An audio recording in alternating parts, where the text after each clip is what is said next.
Penguin Zero finally responded to the drama. He dropped an over 20-minute video talking about how crazy the Moist Critical situation is. If you've been living under a rock, YouTube's golden boy as of late has caught himself in some hot water for a couple of things that we'll talk about. A statement would be released saying that he is leaving his podcast, the official podcast, and Red Thread. That would have people jumping to the conclusion that he couldn't take the heat, so he got up out the kitchen. People thought him leaving the podcast was him leaving the internet as a whole because he got ran off the internet. I'll be honest with you guys, I wouldn't have blamed him if he retired. If Sneeko cooked me in a debate, I would have left the game, man. That is too big of an L. You just gotta hang it up. You know what they say, leave football before football leaves you. And that's a sign for you to dip, or it'll be too late and you'll be looking like Ronaldo in the recent Euros. What universe are we living in? Cody gets outed as a predator. Moist Critical loses a debate to Sneeko. I feel like some news is gonna come out that Martin Luther King signed off on Jim Crow. Despite all the flack he was getting, Moist Critical was uploading videos as usual, but Sneeko and the comment section was not letting him breathe. They were telling him to not only talk about that, but the debate between him and Sneeko, but also the Mr. Beast situation. He wouldn't talk about the Mr. Beast situation, but he would talk about the debate and a few other things. He was started off with talking about his supposed retirement. So to set the record straight, no. I'm not retiring, despite what the experts are telling you. He said he has no idea how folks got him leaving his podcast as him quitting. I can't even wrap my tiny noodle around how anyone could perceive this as me being done with the internet entirely, but that's the story that they ran with, and that's what most people saw, not the actual post. To be fair, I would have taken the exact same angle. I ain't no better than these folks out here. You gotta blow things out of proportion to get these folks' attention now. The reason for him leaving was because he wanted to scale back on his internet use because he was turning into the person he would make fun of. Someone that was chronically online. Which is something I thought about periodically for quite a few months now. Mainly because I started to recognize that I was becoming the very thing I'd make fun of with being chronically online. Like, I just was always online, and the podcasts were a big proponent of that, and I just kind of wanted to scale back the amount of time I spend online, and I kept Jackson in the loop the whole time here about where my head was at, and last week I told him, hey man, I think this is going to be where I hang up the jersey, you can put it in the rafters, throw it in the dumpster, but I think I'm just going to be, sailing off into the sunset here and just reducing the amount of stuff I do online. Got another quote for y'all, man, and I think y'all know where I'm about to go with this one, huh? Come on now, stay with me. You either die a hero or live long enough to see yourself as a villain. Which, side note, I watched The Dark Knight last year.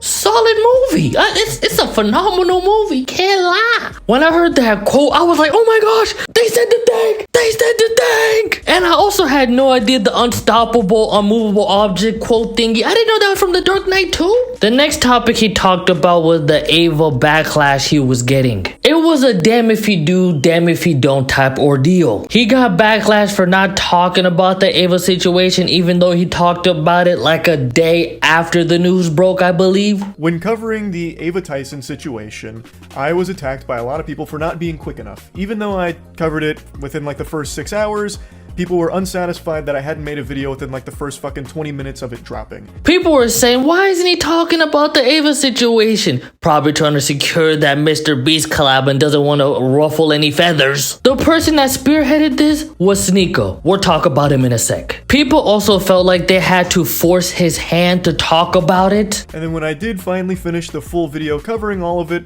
it was another massive problem where now I only did it out of an obligation because people called me out, and then I also got accused of being a transphobe because I didn't use Ava Tyson's preferred pronouns, which were she, her. I didn't know that. I thought just calling Ava Tyson by her name was okay, and I had also heard when I went to the Mr. Beast thing, someone refer to Ava Tyson with they. So I was truly under the impression that that was okay. And for that, I was annihilated by a good chunk of Twitter. There was no winning for him however he wanted to approach it. When Moisty Man talked about the Ava situation, he would call out Sneeko for his beliefs on the age of consent. And that was cause Sneeko called Moist out for not talking about the Ava situation, saying, "You're trying to secure that Mr. Beast collab. I see you, boy." Yo, look out. Moist Critical is not going to go talk about the Chris situation because he wants to have the Mr. Beast collab. Bro, you're going to talk about every other trending situation, Dr. Disrespect, Sneeko, anything that goes viral goes on your main channel. Chris, the associate of the biggest YouTube channel in the world, you do a 4-minute clip on your second channel. Stop coping and be a journalist if you're going to be a journalist, or just say that you want to have the collab. Stop lying. For the people that don't know, the same guy that enjoyed watching Cuties, a movie that sexualized children, believes in the age of maturity. Whatever the f that means. They would exchange messages on Twitter where Sneeko would say the age of consent, the age of marriage should be the same age that you can drive. I don't know what the age of driving is all across the world, but here in the land of the free, that's like 15, 16. Yeah, I know, but it gets worse. They would get into a call and Charlie wouldn't know Sneeko was live streaming the conversation until an hour in. He thought it was just gonna be a conversation just between the both of them after he finished IRL streaming in Turkey. I thought this was a conversation between him and I, not this kind of debate show that he was putting on for his audience. There is nothing in our DMs that indicated that's where it was going. When I joined the call, he asked if I was going to record it, to which I said, I can if he wants me to, but I was also down to just talk. So I thought maybe he wanted it as a recording to explain to people no, he's not actually a pedophile defender or advocating for that kind of thing.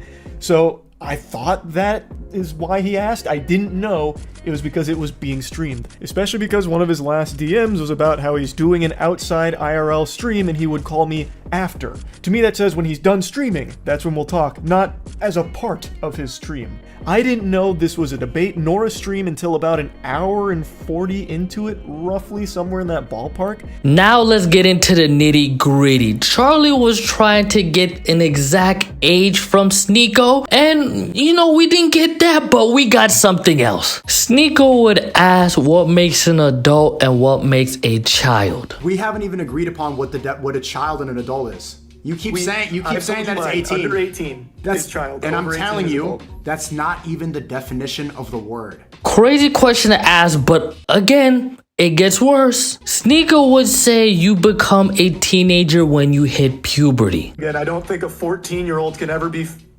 physically mature. Mm-hmm. Even though they literally can. Even though puberty actually defines that, it's fine. So just to put it in perspective, a 12-year-old girl that gets her first period is an adult before she becomes a teenager. Think about that. Does that not sound wacky? The conversation would go all over the place and they would land on a topic that would get the Moisty Man in some drama. They would talk about kids transitioning, and Moisty Man said that if both parties consent to it, then what's the mishap? What's the problem? Do you believe that somebody can go through hormone therapy? Can they change their gender if they're a child? I think that's totally fine as long as everyone is consenting, as you agree with. Okay, so as long as everyone... If your parents are okay with it and you are okay with it, I think that's totally a familial decision to make, yeah. Okay, so a child can cut their penis off and take hormone blockers and change their biology forever, but they can't get married? Well, that's a decision that now extends beyond the family, because now you're bringing in a different party. So if you have someone that's your age coming in saying, I want to marry that child, I don't think that can happen under any circumstance. So, no. But it's still a personal decision. You're still deciding. Because take the other party out of the equation. It's a personal decision. If I'm 16 and I personally want to marry this girl, she's beautiful. She's 21 years old. Her family wants to do it. My family wants to do it. You're saying I can't do that. We're both consenting. I'm ready to go. I'm physically mature, but I'm not allowed to marry because Moy says that woman's a pedophile. But if then the next day I leave it, I'm depressed, I want to cut my penis off, I can go right into the clinic, snip it off, and start taking HRT like Chris Tyson. That's a society that makes sense to you? It is. I believe everyone has I believe everyone has the right to do with their body what they want to do. He thought he was engaging in hyperbole. He didn't think Sneeko meant, you know, the whole chopping off the meat thing. He thought just the transition part, not the fully transition, if you get what I'm trying to say. I thought he was talking in hyperbole. I thought he was just exaggerating, being over the top, talking about the entire subject of transitioning. I had no idea that any living, breathing human being actually thought that that's how transitioning works, where you just go into a doctor saying, I feel like switching genders, and they lay you down on the operating table and just snip your whole fucking meat off. I didn't know that that's what he actually believed. I didn't know he was speaking literally. I thought he was just referring to the entire process of transitioning and just using this over-the-top statement to encapsulate all of it. Because you literally cannot get that surgery unless you are 18. The closing remarks he would make in this video, he talked about him being called a centrist and saying that he's not special. He's just a guy that makes goofy videos. He doesn't try to fence it. And a huge critique of me that I've always seen is Charlie's a fence sitter. He's just a fucking fence-sitting enlightened centrist cuck, this and that. And I've always said for the entire time I've been on the internet, I'm not special. My opinion is not special. And my opinion isn't one that's pandering to any sides or catering to anything. It's literally just whatever's up here. I sit down for like 30 to 45 minutes on like a topic or like a video that I'm joking around about, and I talk about it. And slow down on the drama chat because it's become draining and it's no longer fun to him. So I definitely think I'll be slowing down on covering internet-related drama or like drama in general. I'll still talk about like really wacky stories and shit like that, but I definitely think I'm gonna be pumping the brakes on like the kind of drama I have been covering recently. Which is a similar sentiment Ludwig made in a video on his other channel, Mogul Mail. And I'll tell you straight up, it's not a lot of fun to talk about these topics. It's kind of crazy that folks were so up in arms about Charlie's comment that we're just gonna overshadow the fact that Sneeko said a kid is going through puberty, they're an adult. I want you guys to think back into that time in your life. Would you consider yourself an adult? Cause I wouldn't. The things I was doing, I definitely could not tell you guys here, man, cause this is a family friendly channel. But just know, I was wildin'. There's no way in hell anybody would look at me and the actions I was doing and say, that's an adult right there. Charlie has been on a pedestal in the YouTube space, and when that's the case, there's gonna be folks that wanna knock you off it. Like Mr. Beast, for example. Obviously, two different situations. Mr. Beast had someone in his circle that shared lollipop to children. He is running a game show with bad conditions, and his videos might be fake. All Charlie did was share a controversial opinion. They are YouTube's darling that are in drama, and folks are taking the opportunity to take them down. Is it warranted? Well, I'll let you guys decide.